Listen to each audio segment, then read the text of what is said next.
Greetings, friends. My name is Weston Nakamura from Blockworks Macro in Tokyo. It's after Asian markets close, and welcome to the Market Dev Podcast, bringing you global market commentary and analysis from the Asia-Pacific trading session so that you know what happened overnight. And today we are going to talk about the US dollar getting crushed. DXY, the dollar spot index, cracks below 100 to a 15-month low, and therefore, pretty much anything and everything else in green and red blinking ticker land is rallying. And so we basically have US headline CPI figures that came out not only just lower than previous and not just lower than expectations, but came in lower than Japan's current latest CPI reading. Okay? And so what does that mean for the Bank of Japan policy meeting at the end of this month? So I'm going to talk about that. And then I'll also give an update on market price action amidst this sharp global flight out of USD into Asia currencies, for example, the vicious short covering in the Japanese yen, as well as an update on the Chinese yuan, which finally finds a floor for now. And how all of this relates to broader global cross-asset markets over the past several days of this dollar reversal underway. Okay, so right off the bat, take a look at this super crazy thing. Okay, so this is the latest Japan headline CPI inflation rate of 3.2% headline that was released in late June. And here is US CPI for June 2023 that was just released, 3% headline inflation rate. As of current, Japan has a higher inflation rate than the United States does. Super crazy thing. And it's not like some, rogue freak occurrence of some odd one-off technicality or something. The broader trend has been Japan inflation rising while the US has been falling. They cross paths to where now the rate of US consumer prices are disinflating against the rate of Japan consumer prices that are rising. Yes, I know that this is the US CPI for the month of June versus Japan's latest reading, but this is for the month of May, and we're still waiting for Japan's June CPI to come out. Yes, I also know that this is headline CPI and not core, for which US is still higher than Japan, although that's also converging towards Japan core as well. And yes, it may just be a temporary thing, but this is why I need to take this opportunity to make note of this just in case it is temporary. And what's super crazy, Japan CPI has exceeded the United States while the US Fed has ripped interest rates aggressively higher and while the Bank of Japan is actively still easing, okay? Now, this isn't exactly like a rare occurrence either, though, okay? Because this actually happened a few years ago as well, and so that is worth revisiting. So this is a chart of headline CPI for the US in green and Japan in red for the upper chart, and then the inflation rate differential of the US CPI minus Japan CPI for the bottom chart, okay? In the bottom chart, when that's positive, right, or when that's green, that essentially means that the US is having higher inflation rate than Japan, and then when it's negative or when it's red, that's the US having a lower inflation rate than Japan. And here we are as of yesterday's 3% inflation print coming in below Japan's latest print of 3.2% for a minus 0.2% differential or spread. Okay. Now, you'll notice here that there was a time back in 2014 when Japan CPI was more than 2% above the US, okay? But you'll also see that that only lasted for a momentary flash phenomenon, and then it quickly reversed, okay? So what was that all about? So first, if you just look at just the upper chart, that yellow circle, note that this was indeed Japan inflation that was surging upwards and surpassed the US that caused that spread to go negative into the red, as opposed to, say, Japan inflation standstill and the US is in downright deflation or something like that, that would cause that same negative differential chart, right? So what that initially was when the Bank of Japan Governor Kuroda kicked off Abenomics in 2013 with his first massive QE bazooka blast. But that accelerated Japan CPI spike and then subsequent immediate crash in April 2014, that was because then Prime Minister Abe did a very super stupid thing and increased the consumption tax in Japan, thinking that Japan's consumer economy would be strong enough to handle it. And in fact, it was his way of showing and just putting on display that Japan's consumer was resilient. And of course, the Japanese consumer was absolutely not at all at that point. And so that spike and crash in Japan CPI for April 2014, that was consumers rushing out to buy things before a 2% tax hike and then not buy things thereafter. And by things, I mean like consumer staples, like food, even things that you're gonna have to buy with this, tax hike in place soon shortly thereafter anyway. But that was how fragile the deflationary mentality still remained in Japan at that point. So Abe basically shot his own Abenomics in the foot by self-imposing austerity onto a very fragile Japanese consumer just coming out of its decades of hibernation, and that consumption tax put Japan into recession. A year into an otherwise kind of successfully working Abenomics policy until then. Okay? And so it's important to note the context of that, because that part of that chart with that deep US to Japan negative inflation spread, yeah, that was for completely different reasons and circumstances versus today's, but it also has similarities and applicable lessons to read from. Primarily, which is that the Japanese consumer is incredibly price sensitive, be it prices of goods and services themselves or any additional cost on prices, such as a higher consumption tax or, say, higher interest rates on credit cards, on loans, on mortgages, on financing of any kind, okay? And this is why the Bank of Japan is currently purposely dragging their feet on any sort of tightening policy change. Not the only reason, but this is one of them, okay? They need to make absolutely certain that they're not prematurely killing off momentum, which once lost can take years or decades of even more extreme measures to revive back to get even, if they could even get there at all.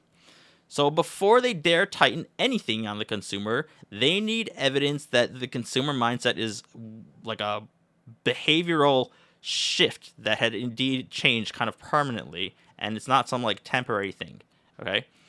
And so a lot of you have been asking me what the implications for this US to Japan CPI flip has for Bank of Japan policy, in my view, if any at all, right? And it seems to me that I'm being asked this with sort of kind of an implied tone that leans towards, does this add more hawkish pressure on the Bank of Japan to tighten and do so sooner, okay? So my personal take on this, broadly speaking, is there likely aren't any implications from a relative CPI measure on Bank of Japan policy decisions, okay?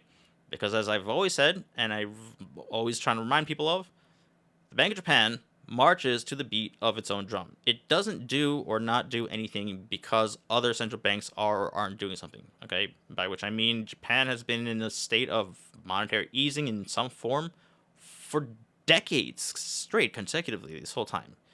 Current policy for Bank of Japan, right? The negative policy rate at the front end and then yield curve control, that was rolled out in 2016 and has remained in place since then. It's approaching 7 years now. You could call it policy unchanged, right? Small tweaks here and there to your yield curve control. The policy still exists by and large, right? In the meantime, however, the Fed, they've hiked, they've cut, they've done massive QE, they've hiked again, and they've done QT, and now it's looking like they're approaching the end of this hiking cycle and potentially cutting. All of that's going on. Meanwhile, Bank of Japan hasn't changed policy throughout all of that. It just stayed ongoing with its easing regime in accordance with what it feels is appropriate or necessary for Japan in isolation of itself. And it's never acted on a relative basis to others or to the world at large, okay? So, US CPI being lower than Japan's is irrelevant to Bank of Japan's policy decisions, in my view. But if there were to be any sort of influence of the Bank of Japan policy from having a higher CPI than the United States, it would actually be to further remain dovish rather than having to adjust more hawkish. Because if there were any relative policy pressure at the moment, right, it would be policy divergence, right, in which the Bank of Japan is the standalone outlier, still easing, and the rest of the world is aggressively tightening over the last year and a half. So now a soft US CPI print would imply that policy divergence widening is also going to stop, and potentially the US would converge back to where the standstill BOJ has been this whole time, and thereby return to policy alignment. So that means in that scenario, sovereign bond yields would come down, as investors would stop selling bonds and would be buying them instead, and therefore the Bank of Japan would no longer has to be like the only perpetual buyer of JGBs for unlimited quantity, right? That also means that sovereign yield spreads would also narrow, and then that means that dollar yen, euro yen, and other yen cross rates would stop surging to multi-decade highs based on yield spreads. Also, Japan's current inflation, it's not like some Japan only matter, right? This is a global inflation matter, obviously, right? And Japan's just getting swept up alongside the rest of the world, and to a far lower degree of inflation than its peers at that, albeit with a lag. And so, if all that is indeed the case, then the Bank of Japan, who has been very resolute with being the lone outlier, having been challenged like never before in this past year, fighting tooth and nail to remain policy unchanged, over the global tightening regime, right? Now, with like a light at the end of the tunnel, the Bank of Japan wouldn't start tightening now, right? Based on downtrend and drop in US CPI, the Bank of Japan would just need to remain on hold as it has been for 7 years and just hang in there for just a bit longer, and things will kind of normalize back to the easing regime of the Bank of Japan that finds itself permanently in, okay?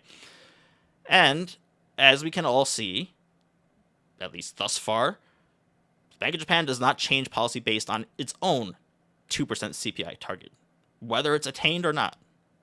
So, it certainly isn't going to be doing anything based on some other region's CPI either, okay? So just because we now have data convergence, and assuming that if it even continues, but that really doesn't have anything to do with policy convergence in accordance. But that doesn't mean that's how markets will interpret and behave either, though, okay? And so it will be very interesting if that's how the policy convergence front plays out in markets, if that actually does occur. And some of that might be occurring right now with the yen. Now, let me be clear. I am currently not making a view on the July Bank of Japan policy meeting outcome about a change or no change or whatever, okay?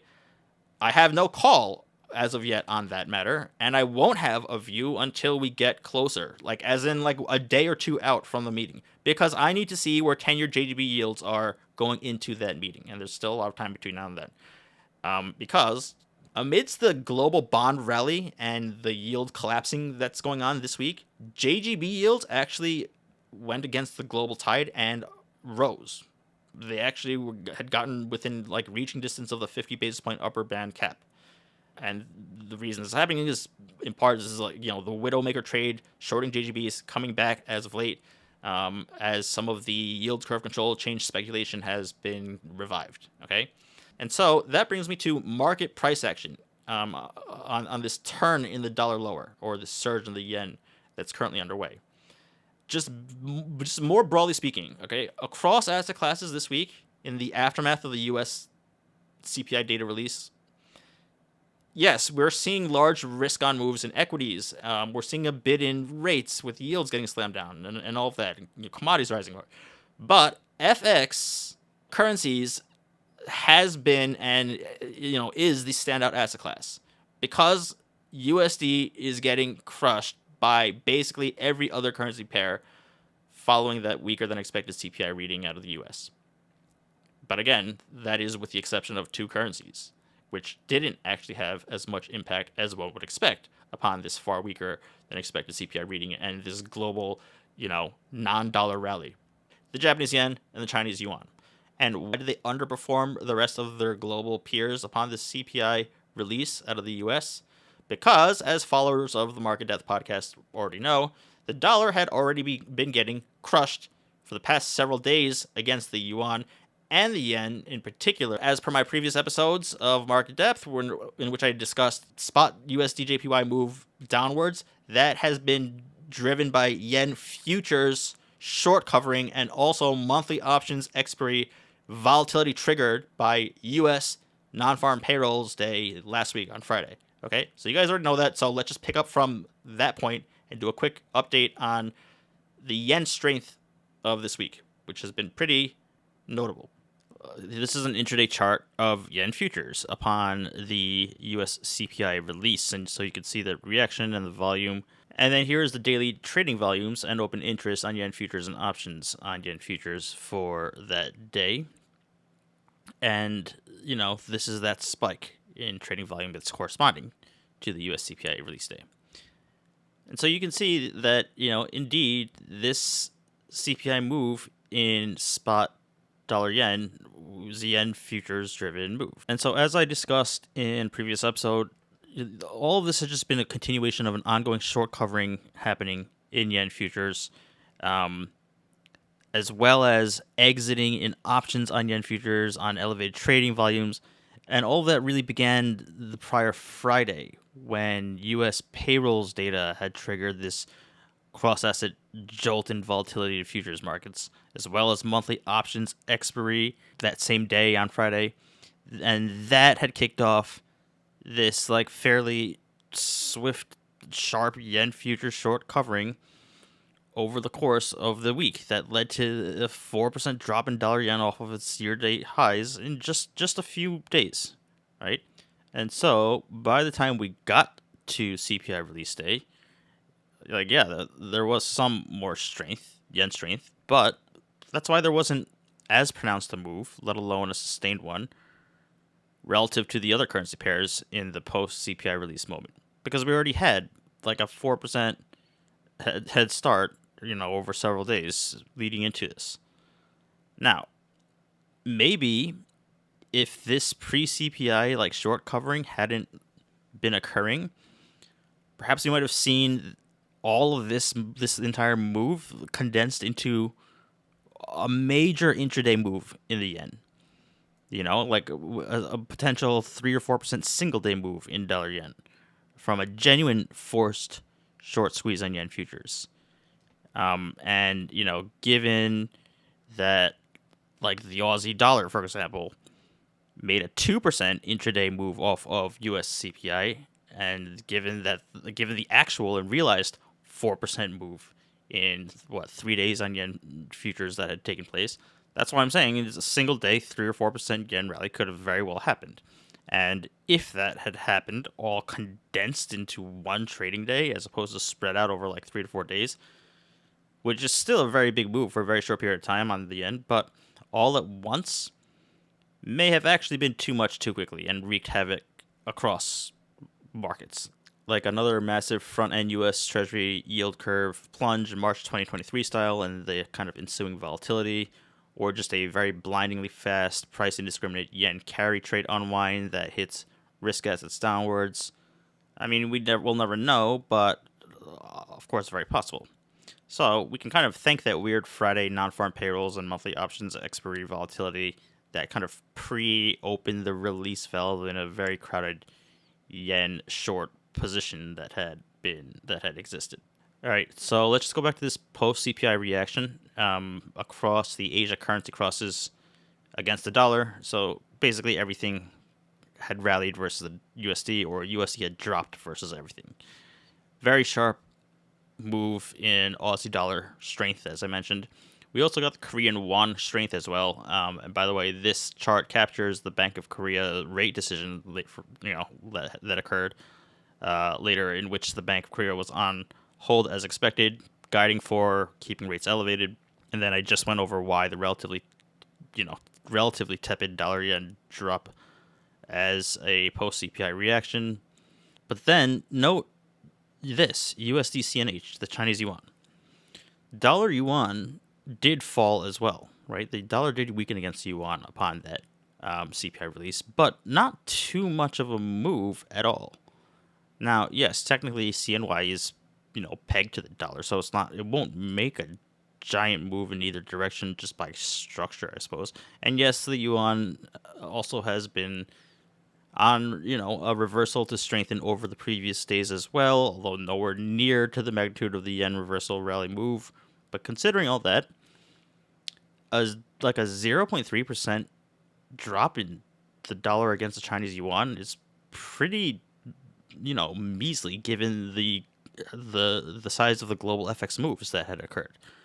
And so that suggests that the Chinese yuan isn't exactly on a rip-roaring recovery rally either, relatively speaking. Again, just for a comparison, here's the dollar drop versus the yen, and then versus the Korean won, and then versus the Aussie dollar. Now, the yuan has indeed been strengthening over the past few days, but I wouldn't really call it strengthening as I would call as much as like stopped weakening.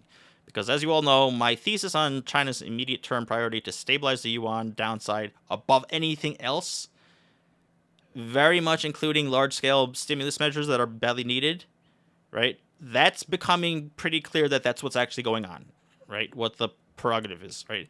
And so if you're getting a very broad-based, sharp USD sell-off on one side, and at the same time you're getting China firing away on all fronts to support the yuan with like daily fixing stronger and so on and so forth, right? You're getting both of those forces working together in the same direction for USD down, CNH up, right? Simultaneously, and with all of that, you're only getting like a 1% move off of the lows, you know. So that kind of very like paltry movement, it can suggest a few things, but what I'll say from like a trading perspective is that this relatively small upside, that suggests that there isn't a yuan short squeeze taking place like there is on the Japanese yen, meaning that the year-to-date selling that's been crushing the yuan to almost break, a new 15-year low that we've been seeing all year as the reopened trade is getting rapidly priced out. The lack of short squeezing underway now would suggest that all of the previous sell pressure had been long selling. In other words, capital flight out of the yuan, as opposed to an active short position, crowding that's contributing to the downside year to date, right? And also, in line with a tepid recovery rally, it also suggests that there's not exactly a rush to buy what some may see as a currently undervalued and attractive currency. And again, we have the yen to compare with, right? The yen move isn't like purely short covering and position exiting only. There are certainly new yen longs being put on currently for whatever reason it may be it part of a Bank of Japan yield curve control trade or just Japan corporates repatriating, whatever it is, just buying lows upon a turnaround momentum, right? Whatever the reason is, there are new longs being put into the yen, but there's not a lot of rushing in to sell USD and to buy long yuan, right? Again, so that's in line with the long selling year to date thing that I just mentioned, or the fleeing out of the yuan year to date. Because if capital's fleeing out of the yuan, it's likely not going to be coming to dive back in anytime soon, if ever again. Now, we've gotten a lot of talk and symbolic economic support out of China this week, but that's about it. Just talk and symbolism, right? And so it's basically continued nothing of material, difference for economic stimulus or help. For example, Premier Li meeting with like the executives of the big tech firms. Hang Seng Tech Index is up double digits on the week. But then this support to like the Alibaba's 10 cents and whatever, this is supposed to now come from local governments, like putting the onus on local governments, right? As if they don't have enough of their own issues on and their hands completely tied as is, right? So basically, it's nothing of material turnaround there. Or take the PBOC pledging financial support of the property sector earlier this week, right? And then the property stocks rallied. But what exactly does financial support entail? Well, there's currently an existing loan program in place by the PBOC for property developers. And as you can see, it's obviously not having any positive effect. And so what the PBOC means by like extending, financial stimulus support unveiled this week is that they're literally just going to extend that program that was set to expire from this year. They're going to extend it to expire next year. So quite literally more of nothing. But in terms of actual actions taken, PBOC, which, as you know from my previous episodes over the last 2 weeks, has been setting stronger daily yuan fixes every single morning, and who have been net draining liquidity on 7-day reverse repo to the tune of over 1 trillion yuan out of the system, as discussed with special guest Michael Howell of Crossborder Capital last Friday. The PBOC today had actually flipped back to liquidity injections, okay? Perhaps because they're feeling that they can restart providing net liquidity as the yuan finally started to stabilize and find bottom over the past few days. Not that 2 days of like flipping back to net liquidity injections on 7-day reverse repo is a major stimulative measure by any means, but at least it's directionally not, draining liquidity for now. But let's see what happens on Monday out of China, because Monday we have, first of all, we have like a slew of data. Okay, we have Q2 GDP, we have retail sales, industrial production, fixed asset investment, and approximately 0 of those I really care too much about, unless there's significant beats to the upside, and only then I only care if markets care and therefore move. But what I am actually looking at on Monday out of China is if and how much in liquidity they'll add to the 100 billion in 1-year MLF, medium term lending facility, that they'll be rolling over. Okay? Recall last month they made a very much expected 10 basis point cut to the 1-year MLF rate, and then they also injected a fresh 37 billion in liquidity as well upon doing that. But since then, over the back half of this month, as I keep mentioning, they began draining liquidity via 7-day reverse repo, right? So if they just roll over that 100 billion expiring and provide nothing in addition of liquidity, that's maintaining this recently begrudgingly hawkish liquidity stance. And that would certainly negate the tiny bit of 7-day reverse repo liquidity that they injected this week. Now, I want to just end on pointing out Michael Howell, who made an extremely, extremely well-timed call on the dollar to drop and the yen and yuan to rally, as a signal of a backroom deal of sorts that Secretary Janet Yellen had struck with the Chinese leadership during her meetings in China, which were taking place at the exact time that he and I were filming the episode, okay? But I come back to the point, what traders and investors need to look at the next few days is really the path of the US dollar. That's going to be key. And I think that my expectation is you're going to start to see in the next few weeks signs of a weaker dollar. And I think that will almost cement the fact or confirm the fact that there is a deal, a Sula Tabla deal, which has been done here. We're in a situation where dollar strength cannot go on. What Michael Howell was talking about with weaponizing the yen, just given how markets had performed immediately following his call, you don't have to agree with his thesis, but it definitely deserves your consideration to at least hear, right? And to understand what it is that you're disagreeing with, right? Just based on how he nailed that call, that timing for the dollar to drop against the yuan and the yen specifically. Weaponizing the yen, look, I don't even know if I personally agree with it myself, but it deserves to be heard, to be mulled around, and then debated and disagreed with, if you so would desire to.